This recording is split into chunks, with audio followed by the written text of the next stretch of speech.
დაახლოებით 4000 წლეულია კაცობრიობა საფუარს პურის გამოსაცხობად და ალკოჰოლური სასმელების დასამზადებლად იყენებს. მაგრამ ბევრმა არც კი იცის, რომ საფუარი ცოცხალი ორგანიზმია. ადამიანის უჯრედების მსგავსად, საფუარის უჯრედებსაც აქვს ქრომოსომების საკუთარი გენებით. საფუარის დნმ ზრდის და რეპროდუქციის მთელ ინფორმაციას მოიცავს. თანამედროვე ტექნოლოგია მეცნიერებს საშუალებას აძლევს იოლად შეცვალოს აზოტოვანი ფუძეების სახეთა თანმიმდევრობა. საფუარზე ექსპერიმენტირებისას ნიუ-იორკის უნივერსიტეტის მეცნიერებმა, რომლებიც ბუკეს ლაბორატორიაში მუშაობენ, განსხვავებული გზა აირჩიეს.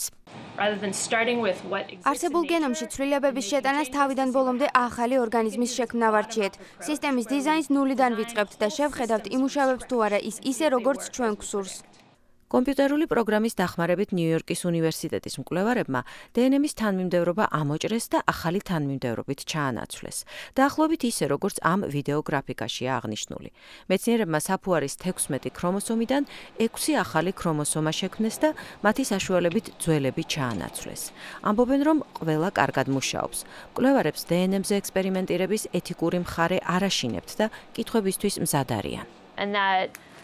მზად ვართ ვესაუბროთ ეთიკოსებს, პოლიტიკოსებს, კანონმდებლებს, მეცნიერებს, საზოგადოებას, მინდა რომ დედაჩემაც კი გაიგოს და მომიწონოს ის, რასაც ვაკეთებ. შედეგებს დნმ-ზე მომუშავე სხვა დარგის სპეციალისტებიც მოუთმენლად ელიან. დიდი ყურადღებით ვუსმენ, თუ რა დასკვნები გამოაქვთ თავისი შეცდომებიდან, თუ მარტივ საფუარს ვერ გაართმევენ თავს, სცენარის ნერგებში ამას ვერასოდეს შევძლებ. მკვლევარების აზრით, სინთეტური საფუარი ახალი მედიკამენტების და საწვავის შექმნას დაეხმარება.